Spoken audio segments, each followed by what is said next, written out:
आगे बढ़ते हैं। दुनिया की दो महाशक्ति अमेरिका और रूस के बीच आज अहम बातचीत होने वाली है, जिस पर पूरी दुनिया की निगाहें टिकी है।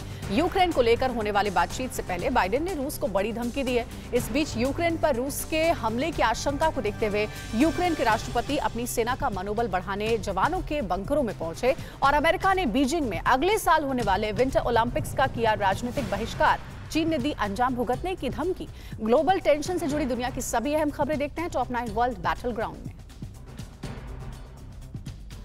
रूस के राष्ट्रपति व्लादिमीर पुतिन के साथ आज होने वाली वर्चुअल बातचीत से पहले अमेरिका ने पुतिन को बड़ी धमकी दी है। अमेरिकी राष्ट्रपति जो बाइडेन ने कहा है कि अगर पुतिन ने यूक्रेन पर हमला किया तो अमेरिका पूर्वी यूरोप में अपनी सैन्य तैनाती को बढ़ाएगा।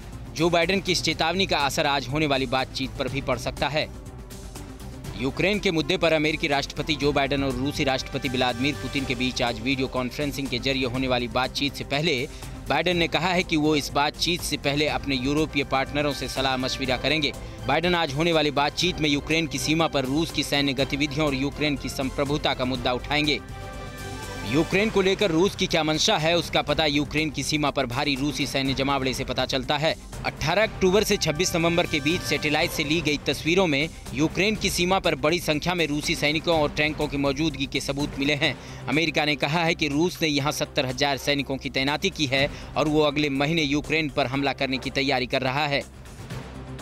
रूसी हमले की आशंका के बीच यूक्रेन के राष्ट्रपति वोलोडिमीर जेलेंस्की ने सोमवार को सीमा पर बंकरों में तैनात सेना के जवानों से मुलाकात कर उनका हौसला बढ़ाया। जवानों ने भी अपने राष्ट्रपति को रूस के किसी भी हमले का मजबूती से मुकाबला करने का भरोसा दिया। यूक्रेन के पूर्वी इलाके में साल 2014 में क्रीमिया प्रायद्वीप पर रूसी कब्जे के बाद हुए संघर्ष में 14,000 लोग मारे गए थे।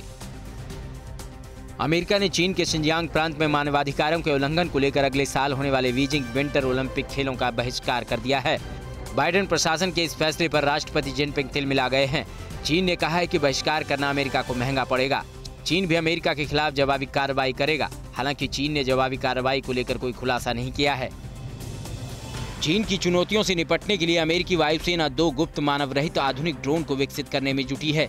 नए ड्रोन को लेकर अमेरिकी वायुसेना ने फिलहाल कोई भी खुलासा करने से इनकार कर दिया है, लेकिन ड्रोन को बनाने के लिए अलग से फंड जारी करने पर सहमति बन गई है। कहा जा रहा है कि अमेरिका का ये ड्रोन फाइटर जेट के साथ तालमेल करने में सक्षम है।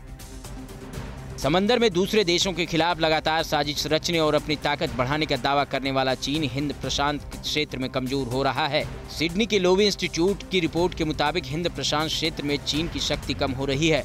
रिपोर्ट के मुताबिक चीन के कमजोर होने से इस क्षेत्र में गलतफहमी बढ़ेगी और चीन की किसी गैर जरूरी हरकत से युद्ध का खतरा भी बढ़ सकता है। रूस ने ताजिकिस्तान में अपने मिलिट्री बेस को मजबूत करने के लिए 30 टैंकों का नया जखीरा भेजा है।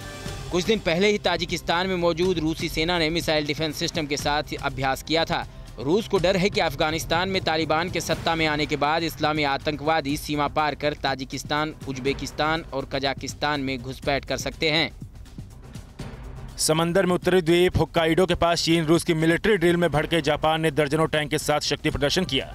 जापान ने क्लियर कर दिया है कि अपनी टेरिटरी में चीन की घुसपैठ बर्दाश्त नहीं करेगा। जापान की वार ड्रिल 9 दिन तक चलेगी। अड़ी सोमवार से शुक्रवार शाम 6 बजे सिर्फ TV9 भारतवर्ष पर।